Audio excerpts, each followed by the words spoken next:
আপনারা গরমে এই খাবারগুলা তৃপ্তি সহকারে খেতে পারবেন। আসসালামু আলাইকুম। আপনারা সবাই কেমন আছেন? আশা করি আপনারা সবাই ভালো আছেন। আজকে আমি লাউ দিয়ে চিংড়ি মাছ রান্না করব, আপনার সাথে শেয়ার করব। একটু তেল দিয়ে, পেঁয়াজ দিয়ে, কাঁচামরিচ দিয়ে একটু নেড়ে নেব। হালকা গোল্ডেন কালার হয়ে আসলে এখন আমি চিংড়ি মাছগুলো দিয়ে দিলাম। চিংড়ি মাছগুলো একটু ভেজে নেব,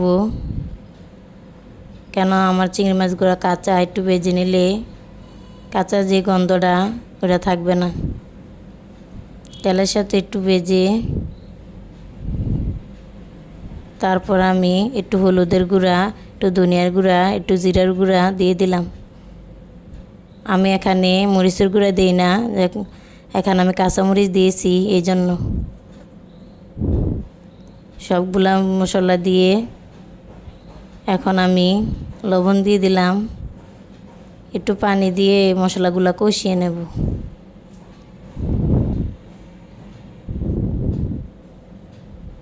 কিছুক্ষণ মশলাটা কষিয়ে নেব।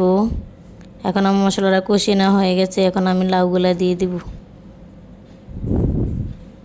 লাউগুলা আগে আমি ধুয়ে পরিষ্কার করে রেখেছিলাম, কারণ লাউগুলা দিয়ে দিলাম, দিয়ে একটু নেড়ে নেব।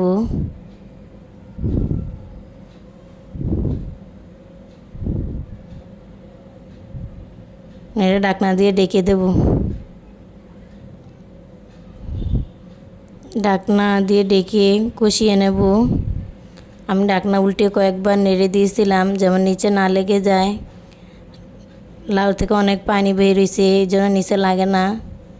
আমি লাউ থেকে যে পানি বের হয়েছে এই দিয়ে লাউ রান্না করেছি, অতিরিক্ত কোনো পানি দিই না। এখন আমি ধনিয়া পাতা দিয়ে দিলাম। ধনিয়া পাতা দিলে লাউ খেতে ভালো লাগে, ধনিয়া পাতা ছাড়া লাউ খেতে ভালো লাগে না। আমার লাউ রান্নাটা হয়ে গেছে। এখন আমি ধুন্দুল দিয়ে ট্যাংরা মাছ রান্না করব। একটা ফ্রাই প্যান বসিয়ে তেল দিয়ে দিলাম। তেলটা গরম হয়ে আসলে এখন আমি ট্যাংরা মাছগুলো দিয়ে দিব।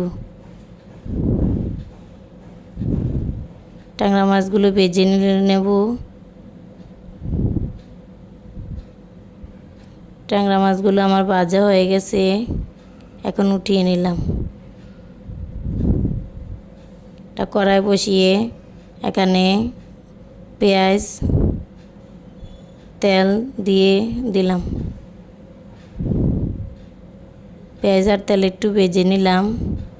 এখন আমি একটু পানি দিয়ে দিব, যেমন আমার মশলাটা পুড়ে না যায়। এখানে ধনিয়ার গুঁড়া, জিরার গুঁড়া, এখন দিয়ে হলুদের গুঁড়া, সব মশলা দিয়ে দিলাম। সব মশলা দিয়ে একটু নেড়ে নেব, মশলাগুলো কষিয়ে নেব। মশলা আমার কষানো হয়ে গেছে দেখেন। এখন আমি ধুন্দুলগুলো দিয়ে দিব।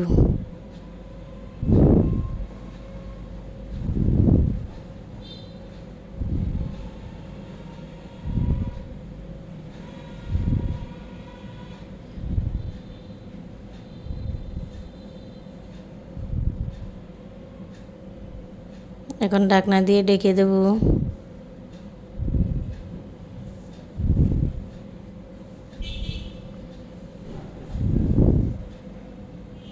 ঢাকনা দিয়ে ডেকে কিছুক্ষণ নেড়ে উল্টিয়ে, ঢাকনা উল্টিয়ে কয়েকবার নেড়ে নেব। কষানো হয়ে গেছে আমার। এখন আমি কাঁচামরিচ দিয়ে দিলাম। আগে কাঁচামরিচ দিই না, বেশি জাল হয়ে যাবে, কেন আমি একটু মরিচের গুঁড়া দিয়েছিলাম এই জন্য। পরে দিছি একটু গ্রানটা বাইর হবে, জাল কম হবে। ট্যাংরা মাছগুলো দিয়ে দিলাম।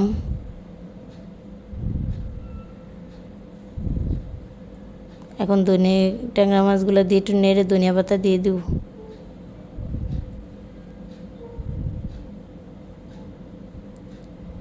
ঢাকনা দিয়ে ডেকে একটু বলক আসে নেব।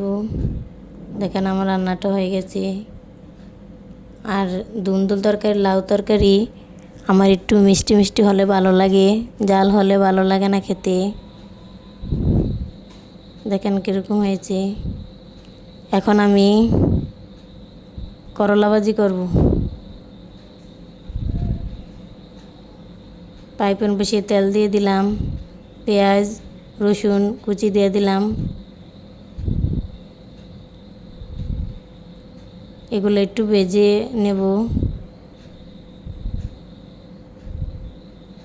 এখন আমি করলাগুলো দিয়ে দেব। আমি আলু দিয়ে করলা ভাজি করব।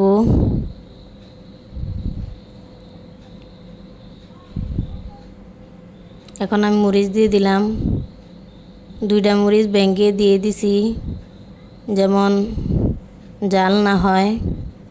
জাল হলে তো বাচ্চারা খেতে পারবে না।